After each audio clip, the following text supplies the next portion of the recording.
Halo semuanya, selamat datang di sesi bedah materi kita kali ini. Hari ini kita bakal bongkar habis satu materi yang super esensial, yaitu rangkuman luas dan keliling bangun datar.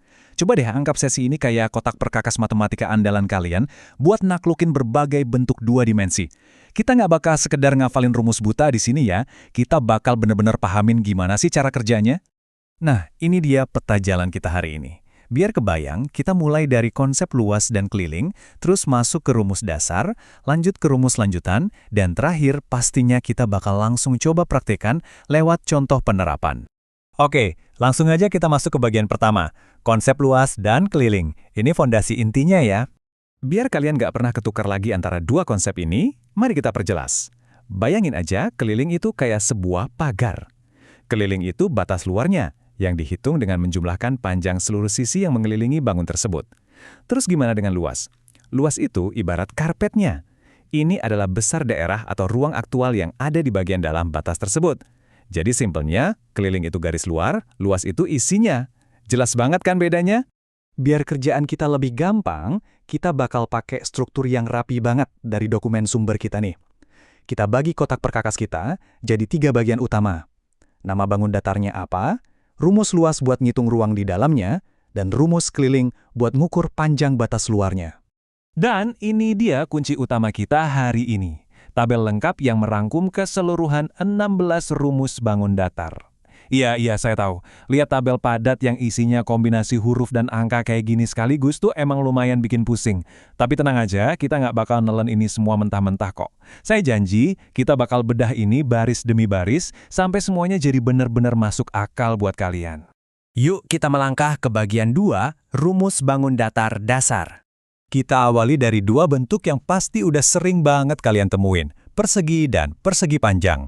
Buat persegi, karena dia spesial banget punya semua sisi yang sama panjang, luasnya cukup sisi dikali sisi, atau S kali S.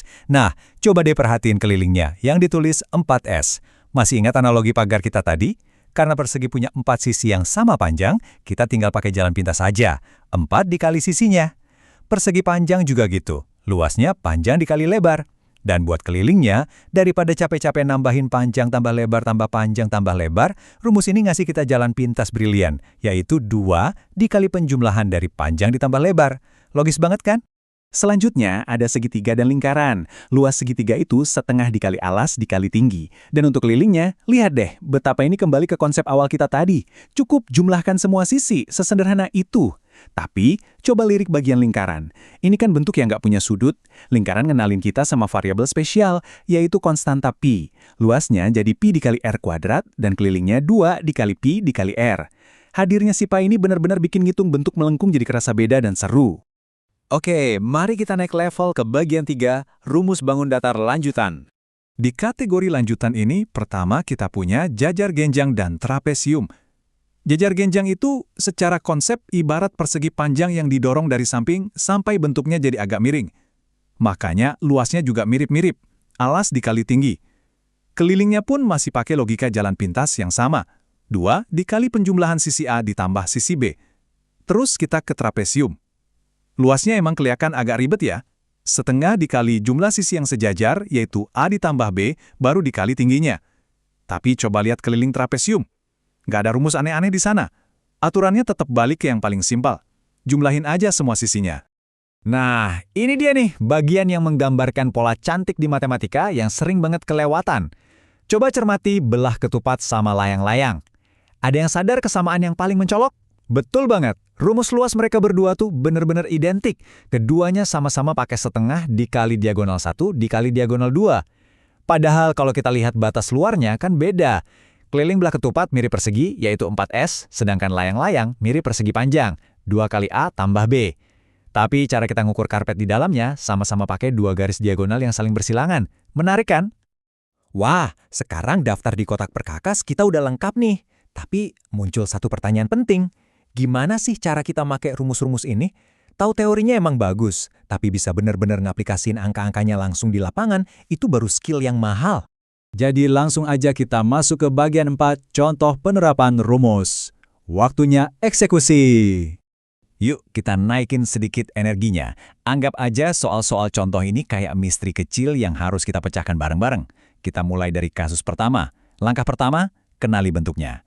Di sini kita punya sebuah persegi dan petunjuk utamanya adalah panjang sisinya 5 cm. Langkah 2, kita cari luasnya. Ingat lagi rumus dasar kita, sisi kali sisi.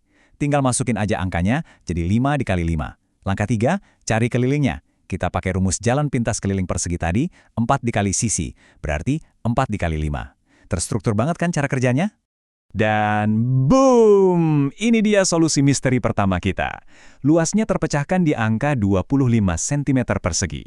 Buat panjang total pagar luarnya, alias kelilingnya, adalah 20 cm.